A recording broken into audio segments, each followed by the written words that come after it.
नमस्कार. श्री स्वामी समर्थ. ओम महालक्ष्मी नमो नमः.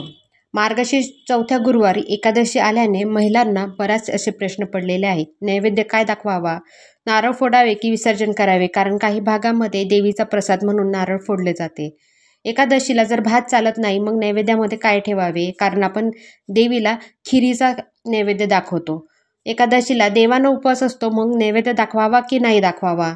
एकादशीला अन्नदान करत नाही, मग सवाशीण स्त्रीला कसं बोलवावं? उपवास कधी सोडावा? असे अनेक प्रश्न महिलांना पडलेले आहे.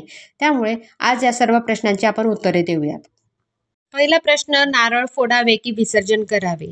तर देवी आईचा हा नारळ असतो, ज्यात देवीचे तत्व उतरलेले असतात. त्यामुळे ती एक देवीची मूर्ती असते. आपण देवीची मूर्ती फोडतो का? नाही फोडत. देवीची मूर्ती आपण विसर्जन करतो. त्यामुळे नारळ विसर्जन करायचे आहे. जर कोणाला नारळ विसर्जन करायचे नसेल किंवा त्यांचे मन होत नसेल या गोष्टीला मानायला, तर त्यांनी ते नारळ एखाद्या कुंडीमध्ये लावावे, ज्यामुळे ते झाड जसे जसे वाढेल तसे तसे तुमची प्रगतीही होत राहील. दुसरा प्रश्न आहे, नैवेद्य काय दाखवावा?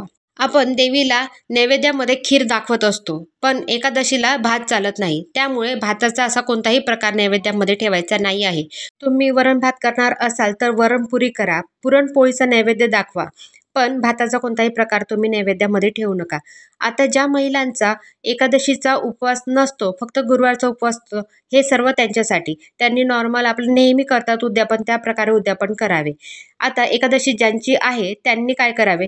त्यांनी पौष महिन्याच्या पहिल्या गुरुवारी उद्यापन करावे. ज्या स्त्रियांना उद्यापनाच्या दिवशी म्हणजे 26 तारखेला अडीअडचण आली असेल, त्या महिलांनी सुद्धा पौष महिन्याच्या पहिल्या गुरुवारी उद्यापन करावे. आता 26 तारखेला जर एकादशी आली तर असं म्हटलं जातं की नैवेद्य देवाला काय दाखवावा, कारण देवांचा उपवास असतो. तर हा उपवास देवांना नसतो. एकादशीचा उपवास हा फक्त प्राण्यांसाठी असतो. देवांना उपवास लागत नाही. एकादशीला अन्नदान करत नाही, मग सवाष्णी स्त्री कशी बोलवावी? तर एकादशीला अन्नदान हे करावे, जरूर करावे, कारण अन्नदानासारखे श्रेष्ठ दान कोणतेच नाही आहे. आपण वारकऱ्यांना बघतो, एवढे मोठी वारी जाते 15 दिवसाची, प्रत्येक व्यक्ती हा अन्नदान करत असतो. एकादशीला आपण उपवासाचे पदार्थ, साबुदाणा वडे, साबुदाणा खिचडी, भगर असलं अन्नदान करत असतो. त्यामुळे जर तुमच्या घरी सवाशीण स्त्रीला बोलवायचं असेल तर तुम्ही अशा स्त्रीला बोला की जिचा एकादशीचा उपवास नाही आहे, म्हणजे ती आपलं जेवण ग्रहण करू शकेल. आता उपवास कधी सोडावा? ज्यांच्या गुरुवारी उपवास आहे फक्त त्यांनी गुरुवारीच उपवास सोडावा.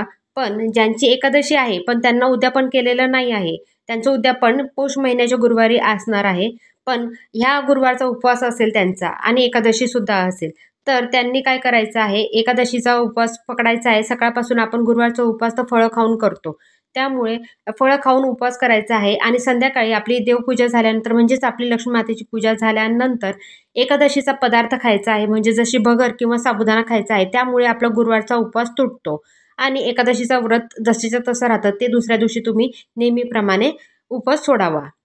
बऱ्याच महिलांना अशी एक अजून अडचण आहे की त्यांचा एक गुरुवार मासिक पाळीमध्ये गेलेला असतो, अडीअडचणीत किंवा बाहेर गावी गेलेला असतो. त्यामुळे त्यांना 4च गुरुवार करायचे असतात. असं नाही आहे.